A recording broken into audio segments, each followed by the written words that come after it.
Hello friends, मेरे इस YouTube channel पे आप सभी का स्वागत है। आज हम डिस्कस करेंगे नगरीय केंद्रों की परिभाषा के बारे में अर्थात डेफिनेशन ऑफ अर्बन सेंटर्स।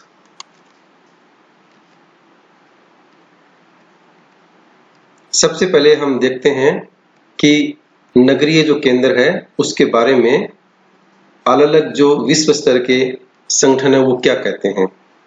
संयुक्त राष्ट्र संघ यूएनओ की रिपोर्ट के अनुसार वर्तमान में दुनिया की आधी आबादी नगरों में रह रही है, यानी कि यूएनओ की एक रिपोर्ट है।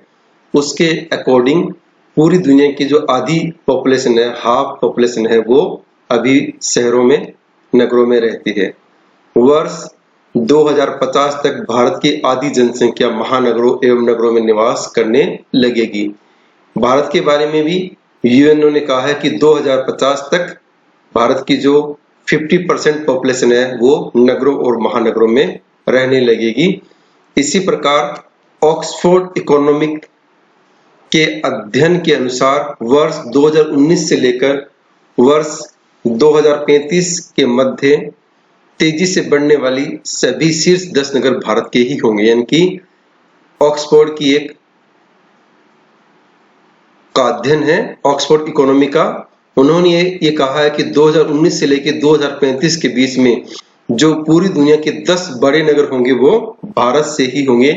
तो इसका अर्थ ये हुआ कि भारत में जो बड़े नगर हैं उनकी जनसंख्या बहुत तेजी से 2035 तक बढ़ेगी।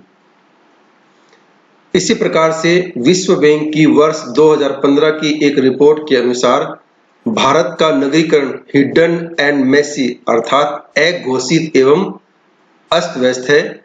भारत का नगरीय विस्तार देश की कुल आबादी का 55.3% है, परंतु आधिकारिक जनगणना के आंकड़े इसका विस्तार केवल 31.2% ही बताते हैं। यानी कि विश्व बैंक की जो 2015 की एक रिपोर्ट है उसमें इन्होंने कहा है कि जो नगरीकरण है भारत में वो हिडन एंड मेसी टाइप का है, और दूसरा कि भारत में वास्तविक रूप से नगरों की जो जनसंख्या है वो 55% से अधिक है, लेकिन जो गवर्नमेंट के आंकड़े हैं, सेंसस के आंकड़े हैं, उसके अकॉर्डिंग नगरों की जनसंख्या 31.2% है। आधुनिक समय में नगरों को परिभाषित करना बड़ा मुश्किल एवं पेचीदा हो गया है। संसार के विभिन्न देशों में नगरीय जनसंख्या की विभिन्न परिभाषा, यानी कि दुनिया के अलग अलग कंट्रीज में जो नगरीय क्षेत्र है उनकी परिभाषा है वो अलग अलग प्रकार से परिभाषित की गई है। प्रत्येक देश का अपना अपना अलग दृष्टिकोण है। कोई देश की बस्ती की जनसंख्या के आकार को नगर कहने का आधार मानता है और कोई बस्ती में रहने वाली जनसंख्या के कार्यों के आधार पर नगरीय व ग्रामीण बस्ती में भेद करते हैं। यानी कि अलग अलग देश में ये अलग अलग प्रकार से कोई इसको जनसंख्या से जोड़ता है और कोई देश जो है इसको जनसंख्या का कितना प्रतिशत जो है वो विभिन्न प्रकार के अकृषि कार्यों में लगा है उससे इसको जोड़ता है। भारत में 1951 की जनगणना के समय उस बस्ती को, यहाँ बस्ती से तात्पर्य है सेटलमेंट, बस्ती को नगरीय बस्ती का दर्जा दिया गया जिस बस्ती की जनसंख्या 5000 से अधिक थी। यानी कि 1951 में जो जनगणना हुई भारत में उसके अनुसार ऐसी किसी भी सेटलमेंट को जिसकी जनसंख्या 5000 से अधिक हो वो कस्बे के रूप में काउंट की जाती थी। जबकि 1961 की जनगणना में नगरीय जनसंख्या को परिभाषित करते समय जनसंख्या के आकार के विचार को बदल दिया गया, यानी कि इस बात को 1961 की जनगणना में कुछ संशोधन जो वो कर दिया गया। जनसंख्या के कार्यों को आधार मानते हुए यह निश्चित किया गया कि यदि एक बस्ती का मतलब यहाँ पर सेटलमेंट से है, में पाए जाने वाले कुल श्रमिकों का 75% भाग अकृषि कार्यों में लगा है तथा उसकी जनसंख्या 5000 से अधिक है तो वह बस्ती नगरीय बस्ती के वर्ग में रखी जा सकती है। यानी कि इस समय ये तय किया गया कि जो कुल श्रमिक है उनका 75% जो भाग है वो अकृषि यानी गैर कृषि कार्यों में लगा है और उसकी जनसंख्या 5000 से अधिक है तो वो कस्बे के रूप में, नगर के रूप में शामिल की जाएगी। इसके परिणाम स्वरूप 1951 में घोषित अनेक नगरीय बस्तियां 1961 में फिर से ग्रामीण बस्तियों के वर्ग में आ गई। यानी कि 1951 में जिनको कस्बा डिक्लेयर किया गया था वो 1961 में वापस से कस्बे से ग्रामीण क्षेत्र में शामिल हो गया। क्यों? क्योंकि वहां पर जनसंख्या तो 5000 से अधिक थी, लेकिन वहां पर जो कुल काम करने वाले जो लोग थे उनका 75% जो अकृषि गैर कृषि कार्यों में नहीं लगा हुआ था, जिसके कारण से वो वापस से ग्रामीण क्षेत्रों में शामिल की गई। नगरों को परिभाषित करने के बारे में विद्वानों के विचार भी भिन्न भिन्न रहे, यानी कि अलग अलग विद्वानों ने अलग अलग प्रकार से नगरों को परिभाषित करने का प्रयास किया है। टेलर महोदय के अनुसार ऑस्ट्रेलिया में जिस बस्ती की आय 10,000 पौंड वार्षिक होती थी उसे कस्बे का दर्जा, तथा जिस बस्ती की आय 20,000 पौंड से अधिक होती थी उसे नगर का दर्जा दिया जाता था। यानी कि ऑस्ट्रेलिया का यहाँ उदाहरण दिया है टेलर मोदी ने कि जिस कस्बे की जो वार्षिक आय है वो 10,000 पौंड से अधिक होगी तो वो तो कस्बे का दर्जा उसको मिलता, और 20,000 पौंड से अधिक होगी उसे कस्बे से बड़ा जो नगर है उसका दर्जा दिया जाता था। समाजशास्त्रियों ने नगर को परिभाषित करने में जनसंख्या के घनत्व को आधार माना है। बिल मॉक्स के अनुसार 100 व्यक्ति प्रति वर्ग मील से कम घनत्व रखने वाले क्षेत्रों को ग्रामीण क्षेत्र की संज्ञा दी जा सकती है। यानी कि इसी प्रकार की जो बात है, जो समाजशास्त्री है, सोशल साइंटिस्ट है, उन्होंने कहा कि जहां पर 100 व्यक्ति से कम डेंसिटी है पॉपुलेशन की वो ग्रामीण क्षेत्रों में ही रखा जाएगा।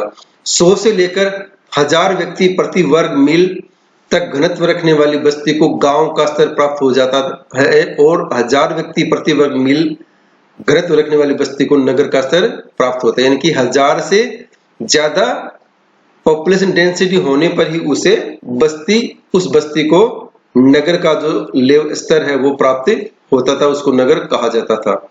इसी प्रकार मार्क जेफरसन का कहना है कि 1000 व्यक्ति प्रति वर्ग मील से अधिक घनत्व रखने वाले स्थान यानी कि किसी अधिवास या बस्ती को नगरीय बस्ती का नाम दिया जा सकता है। यानी कि जेफरसन ने कहा कि 1000 से ज्यादा जहां पर जनसंख्या घनत्व है उसको ही नगरीय सेटलमेंट, नगरीय बस्ती का नाम दिया जाना चाहिए। अब हम देखते हैं अर्बन किसे कहते हैं।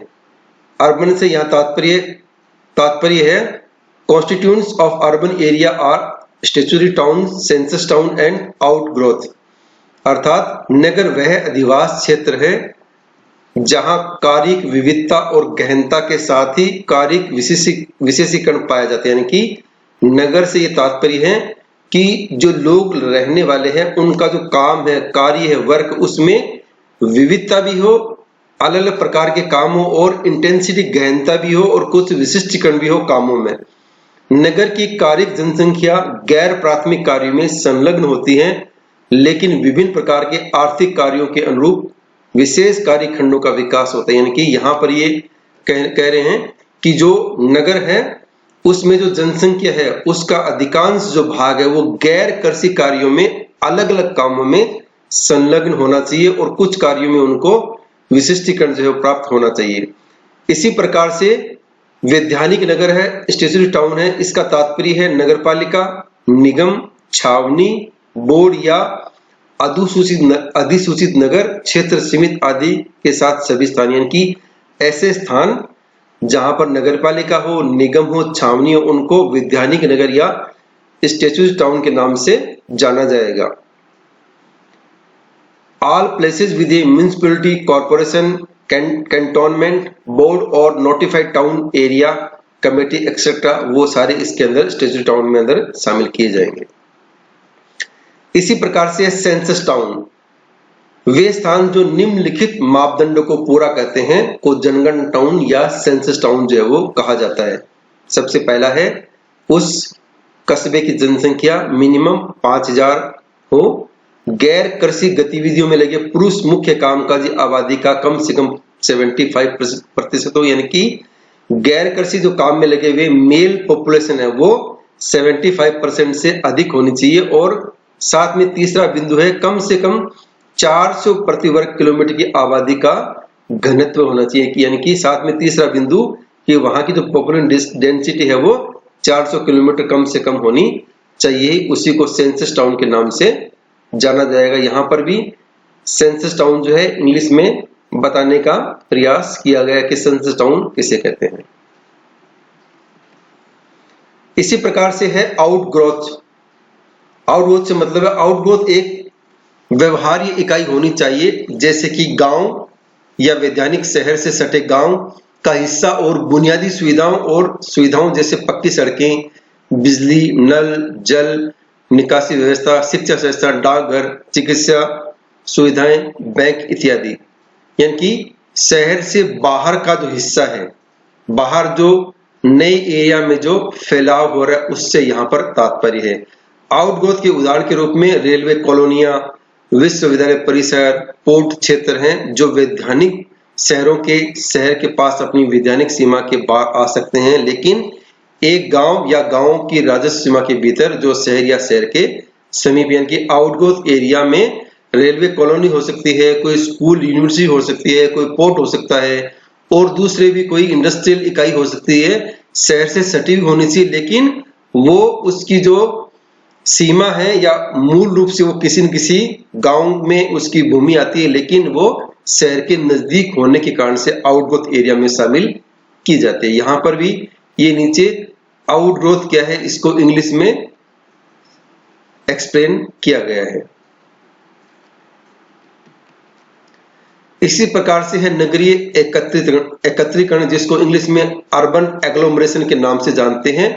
यह एक सतत शहरी फैलाव है जो एक कस्बे और उसके आसपास के शहरी बहिर्गमन या दो से अधिक शारीरिक रूप से सन्निहित शहरों को मिलाकर बनता है और ऐसे कस्बों के किसी भी निकटवर्ती शहरी विकास को प्रभावित करते हैं। कि जो अर्बन एग्लोमरेशन है उससे भी तात्पर्य ये है कि शहर के पास का जो सटा हुआ एरिया है उससे तात्पर्य है, उसी को अर्बन एग्लोमरेशन के नाम से जो है वो जानते हैं। यहाँ पर ये अर्बन एग्लोमरेशन जो है ये क्या है, ये एक प्रकार का आउटग्रोथ ही है, जिसको आउटग्रोथ भी हम कह सकते हैं। इसको इंग्लिश में बताया गया है। यहाँ पर ये इस टेबल में बताया गया है कि 2001 में और 2011 में क्लास फर्स्ट में जिसकी जो पॉपुलेशन है 1 लाख से अधिक थी, वो भारत में 393 नगर थे, कस्बे थे या शहर थे, जिनकी जनसंख्या जो है 2011 में बढ़ के 465 हो गई। इसी प्रकार से ये 10 लाख से ऊपर, पहले 2001 में 35 शहर थे और ये 2011 में बढ़ के ये 53 हो गए। और इसी प्रकार से जो अलग अलग क्लास वाले जो कस्बे हैं उनकी संख्या यहाँ पर 2001 में दी गई है और ये बढ़कर 2011 में इनकी संख्या दी गई है।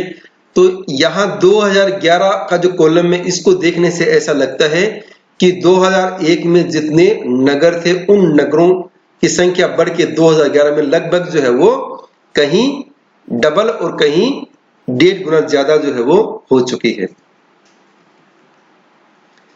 यहाँ पर भी ये एक डायग्राम बना के बताया गया है कि किस प्रकार से जो शहर है या कस्बा है उसका फैलाव होता है, अलग अलग नामों से बाद में जाना जाता है। यहाँ पर ये फर्स्ट एक्सपेंशन सिटी है, फिर ये सेकंड एक्सपेंशन है, फिर थर्ड एक्सपेंशन है, फिर इसी प्रकार से ये सिटी, मेट्रोपॉलिटन एरिया और ये बढ़ते बढ़ते यहाँ मेगालोपोलिस तक जो है ये पहुंच जाता है।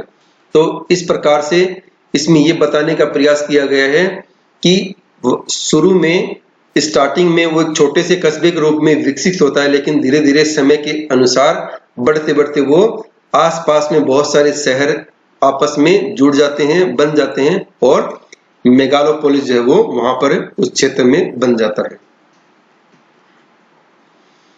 अब हम यहाँ देखते हैं ग्राम्य नगर, ग्रामीण नगर जो है वो किसे कहते हैं।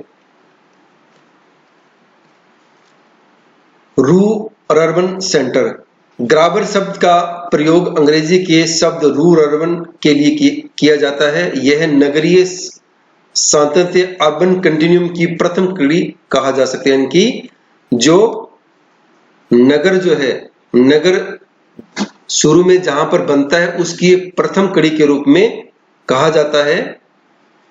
यह एक विकसित ग्राम कहा जा सकता है जो गैर कृषि कार्यों की ओर उन्मुख हो रहा हो और जहां पर नगरीय सुविधाएं उत्तरोत्तर वृद्धि को प्राप्त कर रही हो, यानी कि शुरू में ये एक विकसित ग्राम जो है इसको कह सकते हैं, और धीरे धीरे वहां पर जो गैर कृषि कार्यों के अलावा दूसरे कार्य हैं, कृषि के अलावा जो दूसरे कार्य हैं वो धीरे धीरे वहां तेजी से बढ़ते जाते हैं और आगे चलकर वो एक कस्बे के रूप में जो है वो विकसित हो जाता है।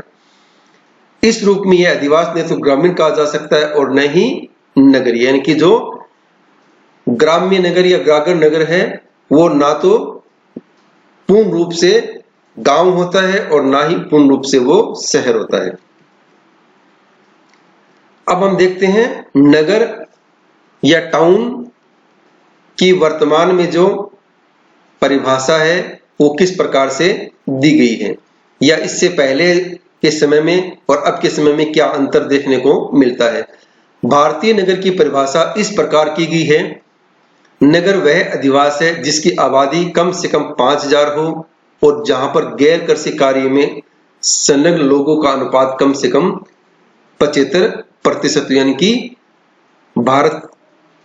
भारत में नगरीय परिभाषा के अनुसार ऐसे किसी भी अधिवास को, सेटलमेंट को नगर कहा जा सकता है जिसकी जनसंख्या कम से कम 5000 हो और कृषि के अलावा जो गैर कृषि कार्य हैं, जो दूसरे कार्य हैं, उनमें जनसंख्या का अनुपात कम से कम 75% हो। इसी प्रकार से 1951 ईस्वी तक नगर के लिए 5000 की जनसंख्या ही आवश्यक मानी जाती थी, परंतु इसमें दोष यह था कि बहुत से विकसित ग्राम जिनकी जनसंख्या 5000 से अधिक थी नगर के अंतर्गत शामिल जो है वो कर ली गई, यानी कि 1951 से पहले जो है केवल जनसंख्या को ही आधार माना गया था, जिसकी वजह से बहुत सारे गांवों को भी नगरीय सीमा में मान लिया गया था। अब ये यहां परिभाषा दी है जननांकीय परिभाषा। केंद्र सरकार जिसमें रजिस्ट्रार जनरल और जनगणना आयुक्त कार्यालय द्वारा परिभाषा दी गई है, जो निम्नलिखित मापदंडों को पूरा करते हैं उनको नगर जो है वो घोषित किया गया है। नंबर 1 है, इसका एक नगरीय स्थानीय शासन अर्थात राज्य सरकार अधोसूचित सांविधिक कस्बे हो, यानी कि राज्य सरकार उसको घोषित करे कि ये एक कस्बा है। दूसरा है, कोई भी स्थान जो निम्नलिखित 3 मापदंडों को पूरा करता है, यानी कि 3 मापदंडों से पूरे करते हैं।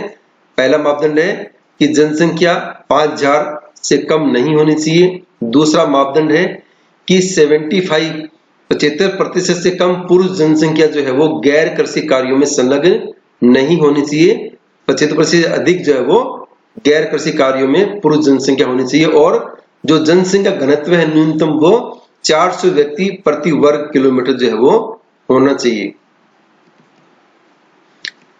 यहां पर ये जो आपको पहले पिछली स्लाइड में बात बताई गई थी उसी बात को यहां इंग्लिश में भी बताया गया है कि टाउन जो है वो किसको कहा जाता है। अब हम देखते हैं नगरीय क्षेत्र, अर्बनाइज एरिया जो है वो अलग अलग क्षेत्रों में उनकी क्या परिभाषा है। अमेरिका में नगरीय क्षेत्र में निम्नलिखित बातें सम्मिलित की जाती है। पहली है, सभी नगरीय क्षेत्र जिसकी आबादी 2500 से अधिक हो तथा जो केंद्रीय नगर में संलग्न, यानी कि अमेरिका में जिनकी आबादी जो है जनसंख्या 2500 से अधिक हो और वो किसी केंद्रीय कस्बे से जुड़ा हुआ, उसको कस्बे का नाम जो है वो दिया जा सकता है। इन सभी क्षेत्रों में प्रति वर्ग मील 500 घरों का आवास आता हो, यानी कि प्रति वर्ग मील, 1 वर्ग मील में कम से कम 500 जो घर है, हाउस होल्ड है, वो होने चाहिए। कुछ परिस्थितियों में मुख्य नगर से संबंधित बाहरी नगरीय भूमि भी नगरीय क्षेत्रों में सम्मिलित की जा सकती है, यानी कि जो नगर के जो बाहरी भाग है वो भी बहुत सारे कस्बों में नगर के भीतर ही सम्मिलित की जाती है, जैसे औद्योगिक एवं व्यावसायिक क्षेत्र, रेलवे मार्ग, दुकानें, हवाई अड्डे, बंदरगाह आदि। इसके साथ ही खेल के मैदान, म्युनिसिपल पार्क, रेस ट्रैक, सामाजिक खेल के मैदान आदि क्षेत्र जो सघन नहीं बसे हैं वो भी इस क्षेत्र में सम्मिलित जो है वो किए जा सकते हैं। इसी प्रकार अन्य म्युनिसिपल सेवाएं जैसे सीवेज आदि इसके अंग भी हो सकते हैं इसके अर्बनाइज्ड एरिया के। इसी प्रकार शैक्षणिक संस्थाएं, सैनिक आवास क्षेत्र, बड़े अस्पताल आदि एक नगरीय क्षेत्र के भाग हो सकते हैं, यद्यपि उनमें प्रति एकड़ जनसंख्या की सघनता कम होती है। इस प्रकार कुछ नगरों के नगरीय क्षेत्रों में बहुत से खुले स्थान भी सम्मिलित होते हैं, इनकी जो अर्बनाइज्ड एरिया है उसमें बड़े हॉस्पिटल है, सैनिक आवास क्षेत्र है, शैक्षणिक संस्थाएं हैं जो शहर से संलग्न बाहर के क्षेत्रों में बनी हुई है विकसित, उनको भी अर्बन एरिया में शामिल किया जा सकता है। यहाँ पर ये एक अर्बन एरिया की पिक्चर जो है वो दिखलाई गई है। अब हम देखते हैं महानगर क्षेत्र किसको बोलते हैं, मेट्रोपॉलिटन एरियाज क्या होता है।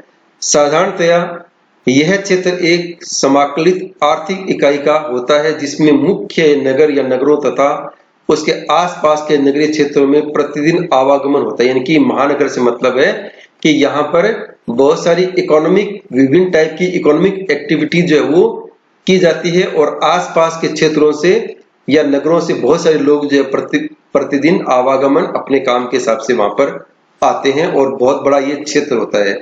यह एक प्रकार का व्यापारिक क्षेत्र ही नहीं होता अपितु कई विभिन्न इकाइयों से युक्त संयुक्त इकाई होती है। यानी कि यहाँ पर केवल आर्थिक गतिविधियां ही नहीं होती है, आर्थिक गतिविधियों के अलावा भी यहाँ पर बहुत सारी अलग अलग प्रकार की विशिष्टीकरण वाले कार्य भी यहाँ पर संपादित किए जाते हैं।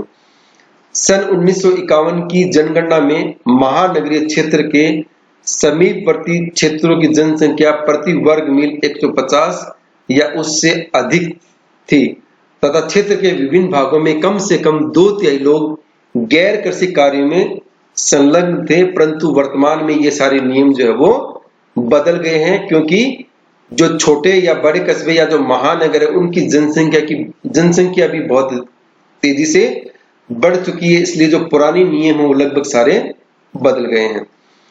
1 लाख या अधिक जनसंख्या वाले नगरों को डिकिंसन ने बड़ा नगर, लार्ज सिटी के नाम से कहा है। डिकिंसन ने कहा कि 1 लाख या इससे अधिक वाले जो बड़े नगर हैं, कस्बे हैं, उनको बड़ा नगर या लार्ज सिटी कहा जा सकता है, किंतु 10 लाख ही नगर यानी कि जिनकी जनसंख्या 10 लाख या उससे अधिक हो उनको, जिनको इंग्लिश में मिलियन सिटी, ही वास्तविक रूप में महानगर या सुपर सिटी होते हैं। यानी कि दूसरे वैज्ञानिकों ने कहा कि जिन नगरों की जनसंख्या 10 लाख से अधिक हो वो ही वास्तव में महानगर या सुपर सिटी हो सकते हैं, लेकिन जो पुराने विद्वान हैं उन्होंने उस समय के अनुसार से महानगरों की परिभाषा दी थी, जो अब वर्तमान में नए बढ़ती जनसंख्या के हिसाब से नए नियम वहां पर जो है वो बनने लगे हैं।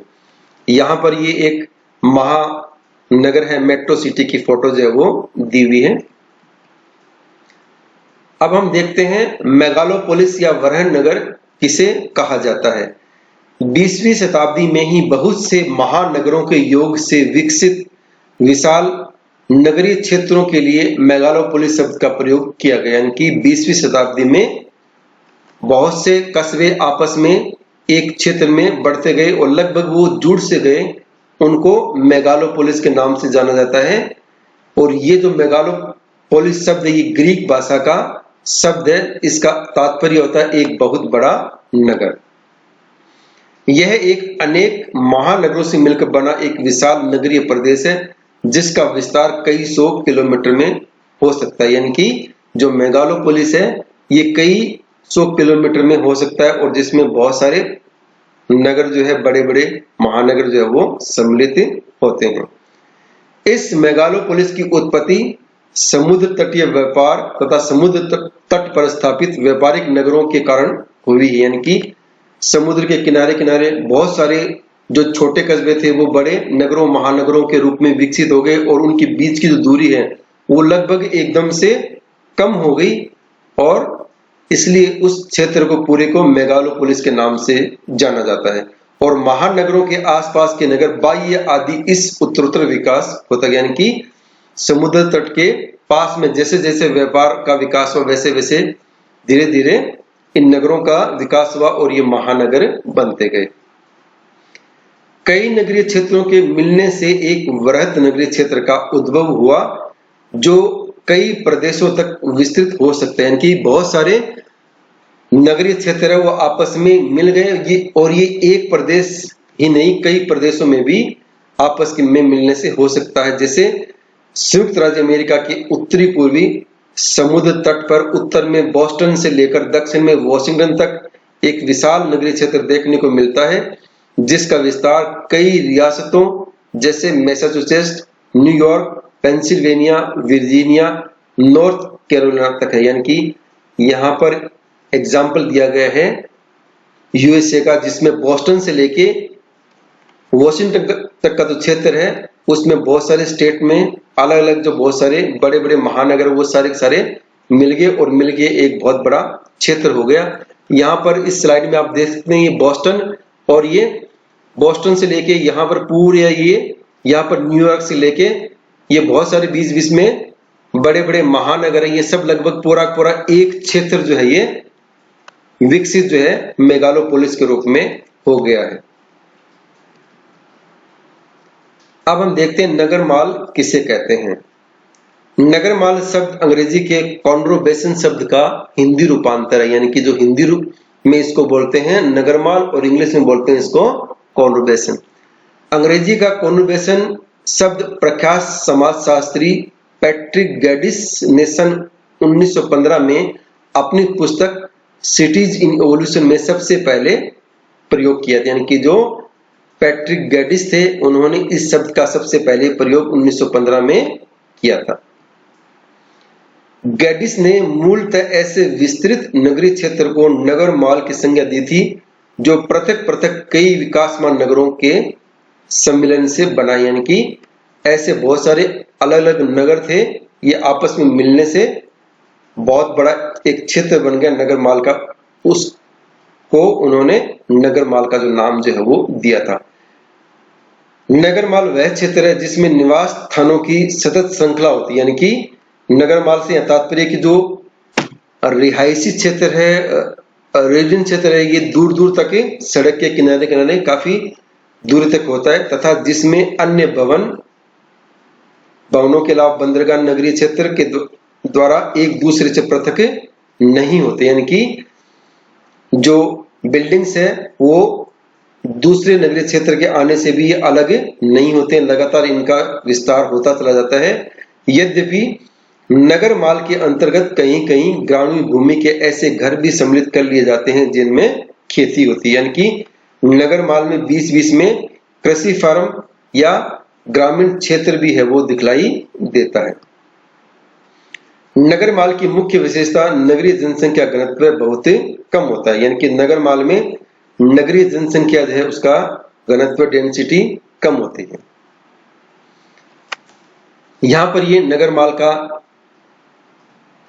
दो पिक्चर दी गई है, एक लंदन की और एक दिल्ली की। ये मुख्य रूप से दिल्ली है और इसके आसपास का जो क्षेत्र है ये नगरमाल के में सम्मिलित किया जा सकता है। इसी प्रकार से लंदन है और ये मुख्य सिटी है और इसके आसपास का जो क्षेत्र है ये नगरमाल के अंतर्गत सम्मिलित किया जाता है। इसी के साथ में ये वीडियो यहीं पर समाप्त होता है। ये वीडियो आपको अच्छा लगे इसे लाइक कीजिए, शेयर कीजिए और सब्सक्राइब कीजिए। थैंक यू, धन्यवाद।